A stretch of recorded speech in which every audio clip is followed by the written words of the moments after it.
Hello student, मैं संजय चौहान, भूगोल का अध्यापक। आज हम बच्चों क्लास 12 का लेसन नंबर 4 विश्व जनसंख्या संरचना के बारे में अध्ययन कर रहे हैं।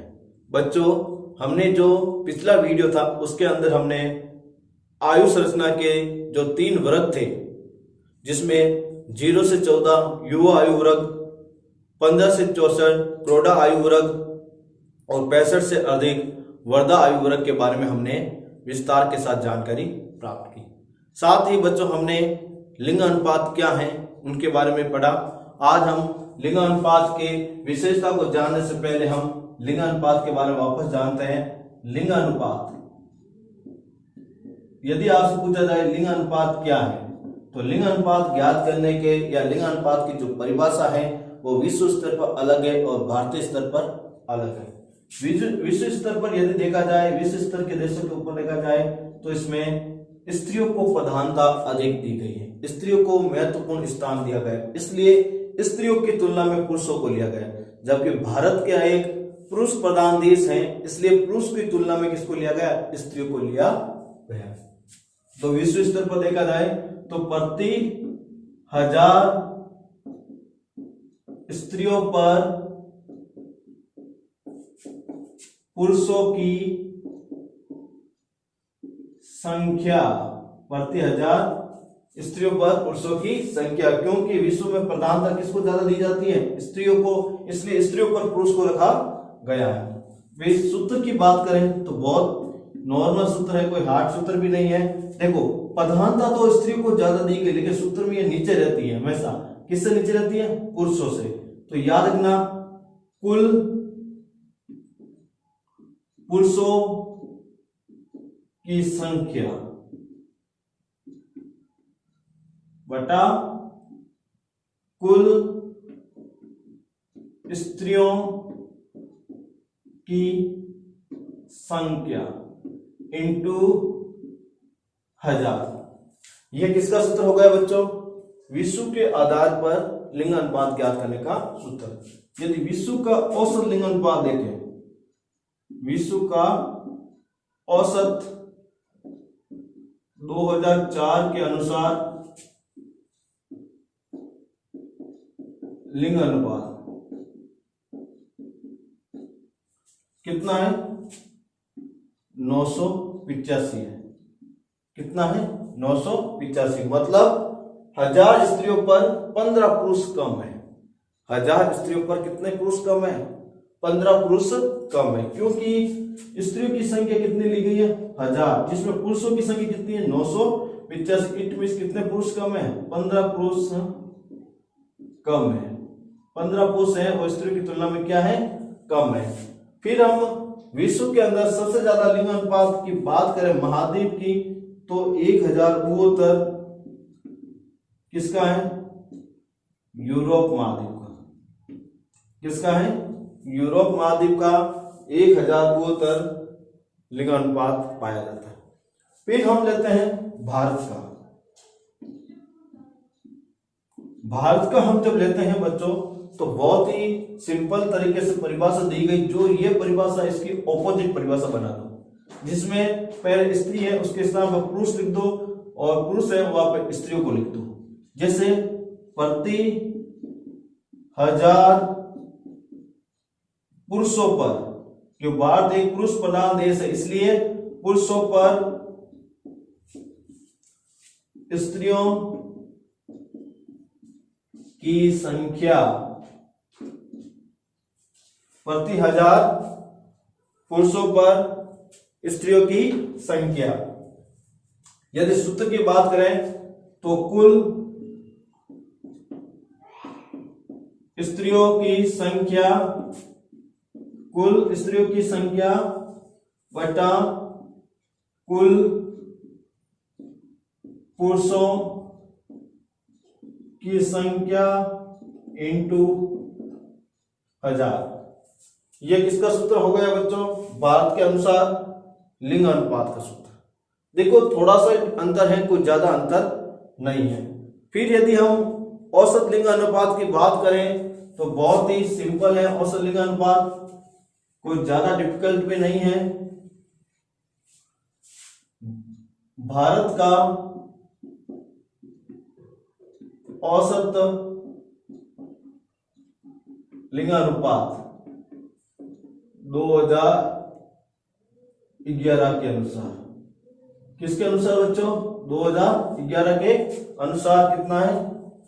940। कितना है? 940 2011 के अनुसार है। और सबसे ज्यादा जो भारत में लिंगानुपात, भारत में सबसे ज्यादा लिंगानुपात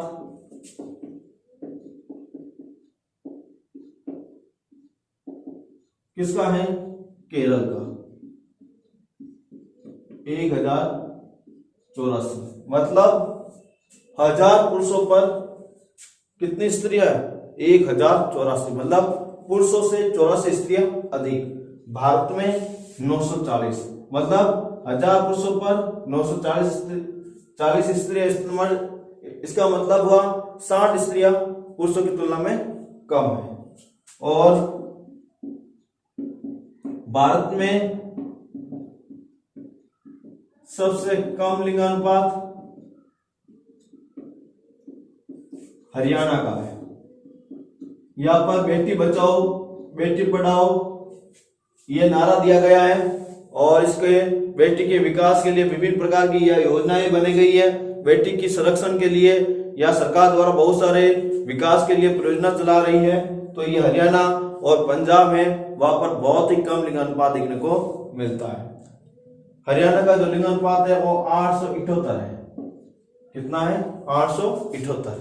तो आपने देखा बच्चों कि लिंगानुपात किसका कहता है? भारत का औसत लिंगानुपात कितना है, विश्व का औसत लिंगानुपात कितना है, उन सब के बारे में पढ़ा। अब हम लेते हैं लिंगानुपात की विश्व स्तर और उनकी विशेषता। लिंगानुपात की विश्व स्तर पर उनकी विशेषता। हम पहला बिंदु लेते हैं बच्चों, जनसंख्या में लिंगानुपात पुरुष तथा स्त्रियों के बीच संतुलन का एक सूचक होता है। और यदि किसी जनसंख्या के अंदर लिंग अनुपात अनुकूल पाया जाता है तो किस विकास का सूचक है या किसका सूचक माना जाता है?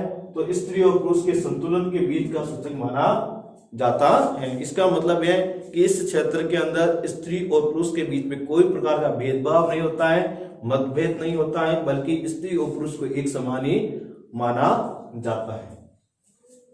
द्वितीय बिंदु को देखते हैं, विश्व के लगभग सभी देशों में पुरुष जन्म स्त्री जन्म से अधिक होता है। और विश्व के अंदर सभी देशों के अंदर देखा जाए तो पुरुष का जन्म अधिक होता है और स्त्री का जन्म कम होता है। परंतु जन्म के पश्चात यह परिस्थितियां इस स्थिति को परिवर्तित कर देती है। जन्म के समय तो पुरुष ज्यादा होते हैं, स्त्री क्या होती है? कम होती है। लेकिन जैसे जैसे ये बड़े होते हैं ये परिवर्तन होने लगता है, या फिर ये संख्या जो है, जो पुरुष अधिक और स्त्रियां कम है, वो परिवर्तित होने लग जाती है। इसी को ध्यान में रखते हुए आपने देखा है विश्व का जो औसत लिंगानुपात 985 है। कितना है? 985। मतलब 1000 स्त्रियों पर पुरुष कितने? सिर्फ 985। अगला बिंदु, जिन प्रदेशों में लिंग भेदभाव अनियंत्रित होता है वह लिंग अनुपात निश्चित रूप से स्त्रियों के प्रतिकूल होगा। आपको खुद को ही मालूम है, जहां पर लिंग अनुपात में भेदभाव होगा, स्त्रियों के साथ भेदभाव होगा, स्त्रियों के साथ कोई प्रकार के दुर्व्यवहार होता है, उन क्षेत्रों के अंदर हमेशा लिंग अनुपात है वो स्त्रियों के क्या होता है? प्रतिकूल होता है। मतलब उनके विपरीत ही होता है, कभी अधिक नहीं होता है। जैसे पाकिस्तान है, इसके अंदर भारत है, यहाँ पर स्त्रियों के साथ हमेशा क्या होता है? भेदभाव होता है, इनको प्रताड़ित किया जाता है। इसलिए यहाँ पर जो लिंग अनुपात है स्त्रियों के क्या होगा? प्रतिकूल होगा। जैसे अमेरिका है और विश्व के बहुत सारे ऐसे देश हैं जिसमें स्त्रियों को एक महत्वपूर्ण स्थान दिया गया है, तो वहां पर लिंग अनुपात अनुकूल होगा। इन देशों में या इन क्षेत्रों में स्त्री भ्रूण हत्या, जहाँ क्षेत्र या जिन क्षेत्रों के अंदर स्त्रियों का साथ भेदभाव होता है उन क्षेत्रों में स्त्री भ्रूण हत्या भी होती है। बच्चे को गर्भ में ही मार दिया जाता है, वो कहलाते हैं स्त्री भ्रूण हत्या। फिर स्त्री शिशु हत्या, जब स्त्री शिशु का जन्म होता है फिर भी उसको मार दिया जाता है। और स्त्रियों के साथ घरेलू हिंसा की प्रथा प्रचलित है, और जहाँ पर स्त्रियों के लिंग अनुपात प्रतिकूल होता है वह स्त्रियों के साथ बहुत सारे भेदभाव या दुर्व्यवहार किए जाते हैं, जिनमें से पहला क्या बताया? स्त्री भ्रूण हत्या। मतलब गर्भ के अंदर ही स्त्री जो गर्भ होता है उसको मार दिया जाता है। फिर स्त्री शिशु हत्या, जब स्त्री शिशु का जन्म होता है तो उसको मार दिया जाता है और घर के अंदर उनको मारा जाता है, पीटा जाता है, उनको गाली गलौज किया जाता है और उसको गौण स्थान दिया जाता है। इस प्रकार की जो हिंसा की जाती है दहेज के लिए और बहुत सारी ऐसी प्रवृत्ति के लिए, उन हिंसा को उन्होंने किसमें लिया है? घरेलू हिंसा। ऐसी प्रथा स्त्रियों के प्रतिकूल लिंगानुपात वाले क्षेत्रों में देखने को मिलती है। आपको पता ही है घरेलू हिंसा रोकथाम अधिनियम 2006 में लागू हुआ था। घरेलू हिंसा रोकथाम अधिनियम 2006 के अंदर लागू हुआ था। इसके अंदर यह कहा गया किसी भी प्रकार या किसी भी स्त्री को घरेलू हिंसा के दौरान किसी को तरह प्रताड़ित किया जाता है या फिर उसको मारपीट की जाती है तो ये कानून के रूप में अपराध होगा और उसे सजा का प्रावधान रखा गया है। तो घरेलू हिंसा अधिनियम 2006 में स्त्रियों की सुरक्षा के लिए बनाया गया है। विकासशील देशों में जैसे भारत, पाकिस्तान आदि देशों में सामान्यतः स्त्रियों को समाज में गौण स्थान प्राप्त होने के कारण उसमें प्रजनन के समय हुई मृत्यु दर अधिक ऊंची है। देखो विकासशील देश है, चाहे कोई भी देश हो विकासशील, उन देशों के अंदर स्त्रियों को कोई महत्वपूर्ण स्थान प्राप्त नहीं होता है, उससे गौण मतलब लघु स्थान प्राप्त होता है और उनका एक महत्वपूर्ण प्रवृत्ति के दौरान उनकी क्या हो जाती? मृत्यु हो जाती। जैसे प्रजनन के दौरान जब उनकी बच्चे गर्भपात के दौरान क्या हो जाती? उनकी मृत्यु हो जाती, प्रसव के दौरान। ठीक है बच्चों, तो विकासशील देश जैसे भारत और पाकिस्तान के अंदर क्या होता है कि स्त्रियों को जो गौण स्थान प्राप्त होता है जब उनकी प्रजनन प्रक्रिया होती है, प्रसव की जो प्रक्रिया होती है, उस समय मात्र मृत्यु दर क्या होती है? बहुत ही अधिक होती है। क्या होती है? मात्र मृत्यु दर क्या होती है? बहुत ही अधिक। आपको पता ही है कौटिल्य ने भी अर्थशास्त्र में स्त्रियों को एक गौण स्थान प्राप्त बताया है। कौटिल्य में स्त्रियों के लिए एक वाक्य कहा था कि स्त्रियों का जन्म सिर्फ प्रजनन के लिए ही किया या स्त्रियों का जन्म सिर्फ प्रजनन के लिए ही हुआ है। इस तरह उन्होंने कौटिल्य ने अपनी अर्थशास्त्र बुक्स में भी बताया है। तो याद रखना विकासशील देशों के अंदर स्त्रियों को गौण स्थान प्राप्त होता है, इस कारण मातृ मृत्यु दर वहां पर सबसे अधिक देखने को मिलती है। अगला बिंदु, इन देशों में प्रतिकूल लिंगानुपात बढ़ता है और इन देशों के अंदर जैसे हमने अभी ऊपर पढ़ा भारत पाकिस्तान जैसे देशों में प्रतिकूल लिंगानुपात बढ़ता है, मतलब पुरुषों की संख्या अधिक होती है और महिला की संख्या कम होती जाती है तथा समस्त लिंगानुपात अधिकतर महिलाओं के प्रतिकूल हो जाता और पूरे का पूरा जो लिंगानुपात है, चाहे शिशु लिंगानुपात हो, चाहे युवा लिंगानुपात हो, चाहे प्रौढ़ा लिंगानुपात हो, पूरा का पूरा लिंगानुपात होता है वो स्त्रियों के क्या हो जाता है? प्रतिकूल हो जाता है।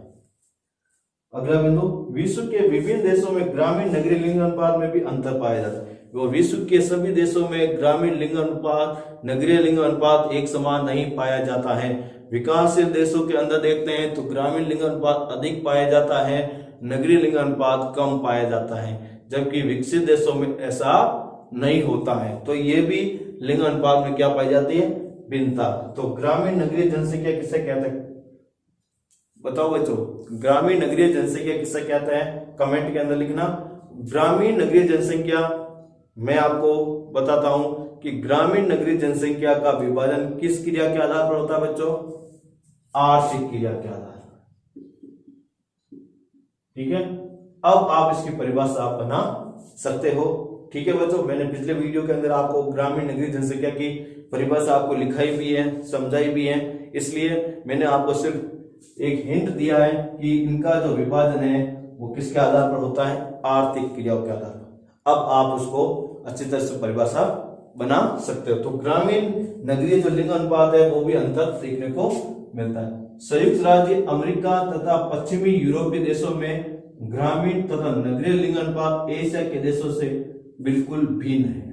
यदि संयुक्त राज्य अमेरिका और पश्चिमी यूरोपीय देशों के साथ यदि देखा जाए, संयुक्त राज्य अमेरिका और पश्चिमी यूरोपीय राष्ट्र के देशों के साथ देखा जाए तो इनका जो ग्रामीण नगरीय जो लिंगानुपात है वो एशिया के देशों से एकदम क्या है? अलग है। एकदम क्या है? अलग है। याद रखना, संयुक्त राज्य अमेरिका और पश्चिमी यूरोपीय देशों के अंदर ग्रामीण नगरीय लिंगानुपात उच्च पाया जाता है, जबकि एशिया के देशों के अंदर ग्रामीण लिंग अनुपात में काफी विभिन्नता या अंतर देखने को मिलता है। तो इस तरह बच्चों हम नेक्स्ट बिंदु को लेते हैं।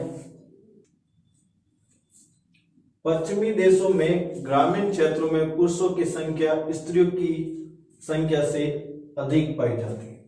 पश्चिमी देश जिसके अंदर देखा जाए तो गांवों के अंदर पुरुषों की संख्या अधिक पाई जाती है, शहरों के अंदर स्त्रियों की संख्या अधिक पाई जाती है। यदि हम भारत के अनुसार देखें, भारत के अनुसार तो भारत में और एशिया में लगभग सेम स्थिति पाई जाती है। ठीक है, तो इसमें गांवों में स्त्रियां अधिक निवास करती हैं, गांवों में कौन अधिक रहती है? स्त्रियां, और शहरों में पुरुष। इसलिए गांवों का लिंग अनुपात क्या होता है? उच्च होता है। गांवों का लिंग अनुपात क्या होता है?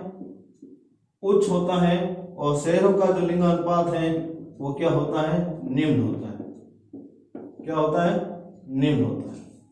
लेकिन पश्चिमी राष्ट्रों के अंदर देखा जाए, पश्चिमी राष्ट्रों के अंदर देखा जाए तो इसमें एशिया के अनुसार देखा जाए तो इसका उल्टा माना जाता है, यह विपरीत है।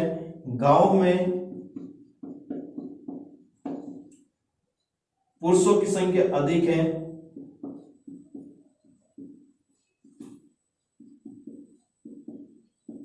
गांवों में किसकी संख्या अधिक है? पुरुषों की संख्या अधिक है, और शहरों में स्त्रियों की संख्या अधिक है। इस कारण से पश्चिमी राष्ट्रों के अंदर गांवों का लिंग अनुपात निम्न होता है और शहर का लिंग अनुपात उच्च होता है। शहरों का लिंग अनुपात क्या होता है बच्चों? उच्च होता है। अब इसमें देखिए, पश्चिमी देशों में ग्रामीण क्षेत्रों में पुरुषों की संख्या स्त्रियों की संख्या से अधिक पाई जाती है, जबकि नगरों में स्त्रियों की संख्या पुरुषों की संख्या से अधिक पाई जाती है। तो अब जब गांवों के अंदर पुरुष ज्यादा होंगे तो गांवों का लिंग अनुपात क्या होगा बच्चों? कम होगा, और शहरों के अंदर स्त्रियां ज्यादा होगी तो शहर का लिंग अनुपात क्या होगा? उच्च होगा। पश्चिमी देशों में स्त्रियां रोजगार के लिए नगरों में प्रवास करती, और पश्चिमी देशों के अंदर देखा जाए बच्चों तो स्त्रियां हैं वो रोजगार के लिए कहां जाती है? नगरों में प्रवास करती है। मतलब रोजगार के लिए कहां चली जाती हैं? शहरों के अंदर। तो अब एक शब्द आया प्रवास, जिसे हम माइग्रेशन के रूप में भी हम पढ़ते हैं, प्रवास। अब प्रवास क्या है? सबसे बड़ी बात, प्रवास का मतलब होता है व्यक्ति द्वारा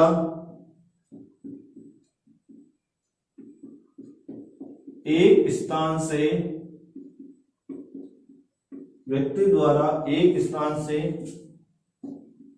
दूसरे स्थानों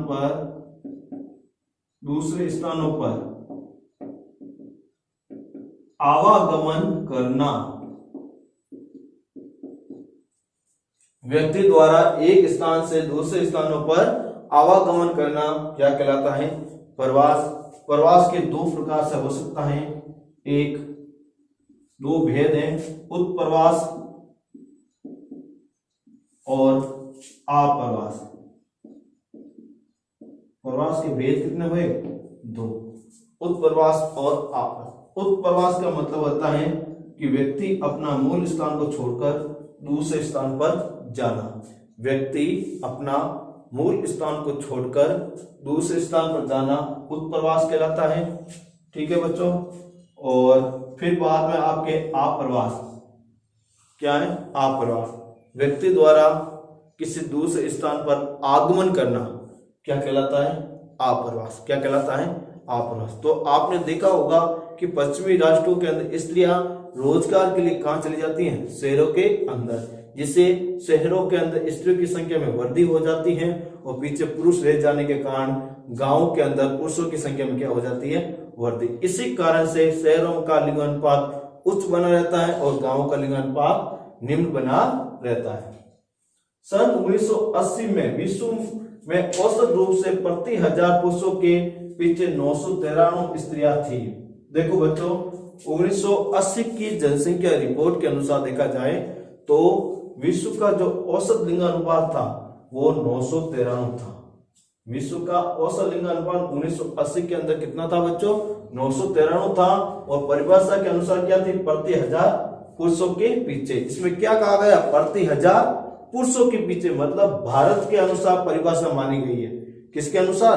भारत के अनुसार परिभाषा मानी गई है, जिसमें 993 क्या है? स्त्रियां थी। क्या थी? अर्थात 1000 पुरुष की संख्या के पीछे 7 स्त्रियां क्या हो गई? कम थी। तो 1000 के पीछे पुरुष के पीछे कितने स्त्रियां हुई? कम 7। तो आपने दो प्रकार के परिभाषा पढ़ी थी, एक पढ़ी थी विश्व के अनुसार, एक पढ़ी थी भारत के अनुसार। लेकिन यह परिभाषा किसके अनुसार है? भारत के अनुसार। और भारत के अंदर किसको प्रधानता दी जाती है? पुरुष प्रधान देश होने के कारण पुरुष को प्रधानता दी जाती है। इसलिए प्रति 1000 पुरुषों के पीछे 993 स्त्रियां थी और वो 7 स्त्रियां पुरुषों की तुलना में क्या है? कम है। फिर अगली रिपोर्ट देखते हैं। वर्ष 2004 के आंकड़ों के अनुसार लिंगानुपात 985 तक आ गया। और फिर 2004 के आंकड़ों के अनुसार देखें तो विश्व का जो लिंगानुपात है वो कितना है? 985। कितना है? 985। अर्थात 1000 पुरुष संख्या के पीछे 15 स्त्रियां कम, मतलब 1000 जो पुरुष हैं उनके पीछे कितनी स्त्रियां कम हो गई? 15 स्त्रियां कम हो गई। तो 2004 के अनुसार 985 है और 1980 के अनुसार 993 है। कितना है? 993।